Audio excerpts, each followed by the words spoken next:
Hey, everybody. It's the most wonderful time of the year for so many reasons. And the first being that I get to calculate all the dividend income that I received in the last month. So that's what we're going to do today. I'm going to share that, the 10 companies who paid me. I'm going to update you on some of my recent stock purchases and share my progress towards my projected annual dividend income goal. And we are going to start with Lowe's. The ticker symbol is LOW. I currently own 14.2 shares and received $15.61 in dividend income. Year to date, they're running pretty flat. They've got a PE of 15.3. They are giving out $4.40 for each share that you own, and the yield right now is 2.21%. We check out the dividend summary. We can see that Lowe's has been paying a dividend for 60 years, has a 5-year dividend growth rate of 19.29%, and the payout ratio is 31.69%. And you guys all know I love to look at total return, and Lowe's is at 395.21%. Next to pay me is Realty Income, and the ticker symbol is O. I currently own 145 shares and received $36.93. Year to date, they're down in share price by 15.5%, so there's been a lot of people jumping on this buying opportunity. The price to funds from operations is 13.07, and the dividend rate is $3.07 each year for each share that you own.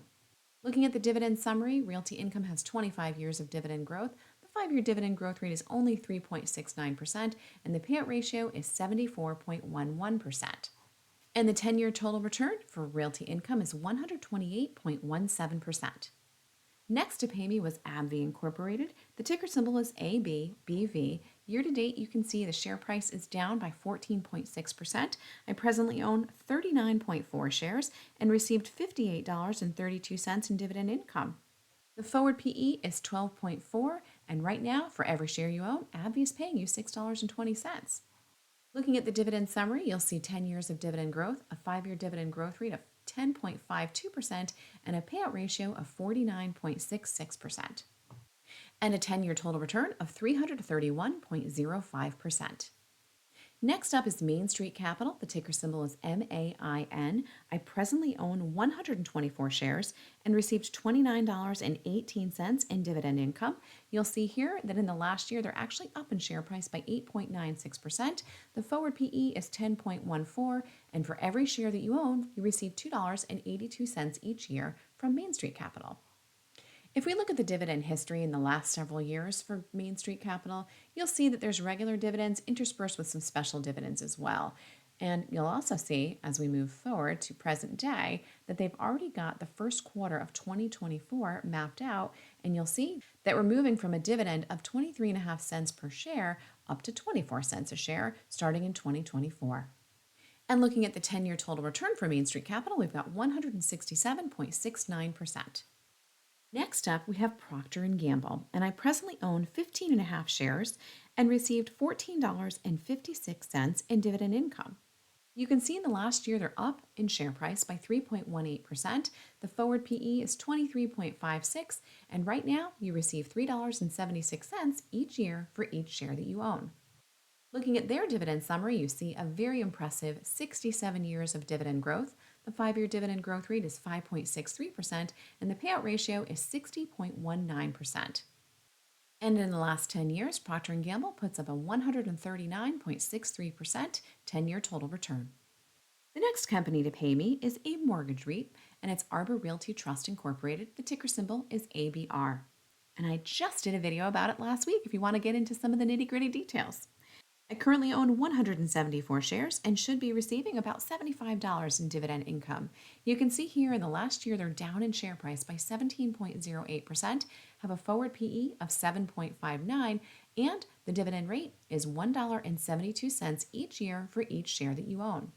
There are 10 years of dividend growth, a 5-year dividend growth rate of 11.38%, and a payout ratio of 94.92%. And the 10-year total return is pretty impressive at 364.86%.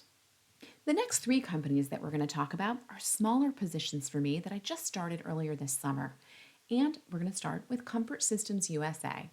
The ticker symbol is FIX, F-I-X. And you can see here they've had a very impressive run in the last year in terms of price return at a 57.77%, which is kind of amazing.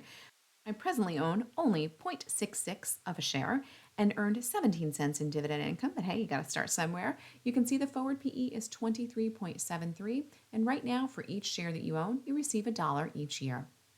While the dividend yield is not super impressive at 0.5%, they do have 11 years of dividend growth, and the 5-year dividend growth rate is 20.83%, and the payout ratio is only 9.64%. So I think they've got some room to continue to grow that dividend.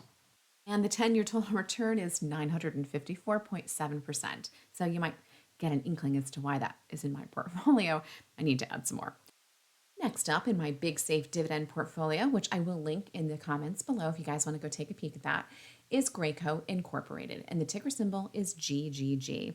And similar to Comfort Systems, I only have a small position, making up 1.24 shares, and received 27 cents in dividend income.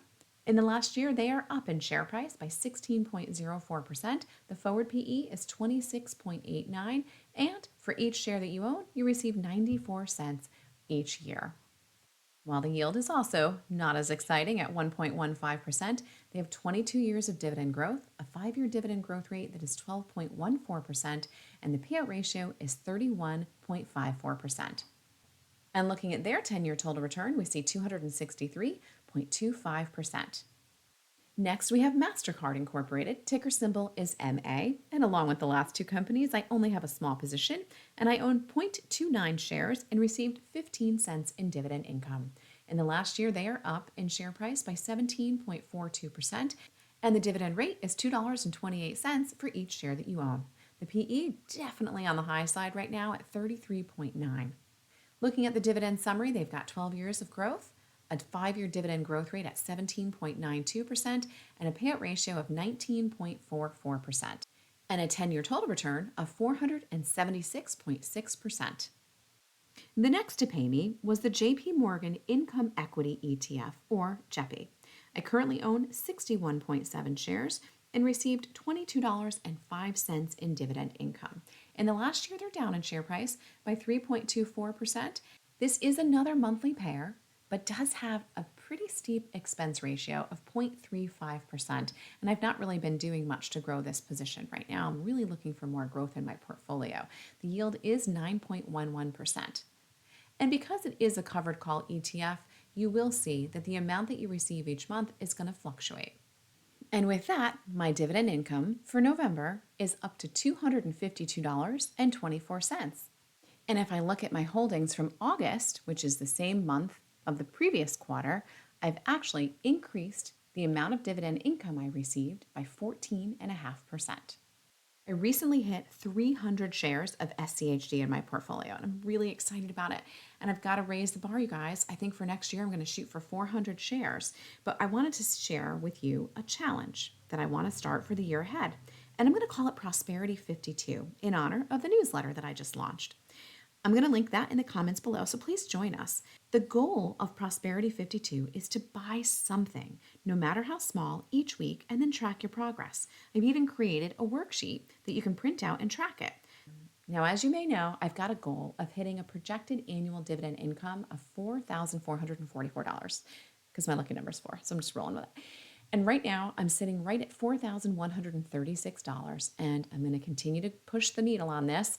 And hopefully for next year, my goal is going to be $6,000. Then I'm looking at $500 a month, which would be pretty amazing. So once we turn the calendar, I'm going to be updating that chart so we have a new goal to shoot for. What are you guys aiming for in the year ahead? How much dividend income did you earn in this last month? Leave me a comment below and then go and take a peek at this video next.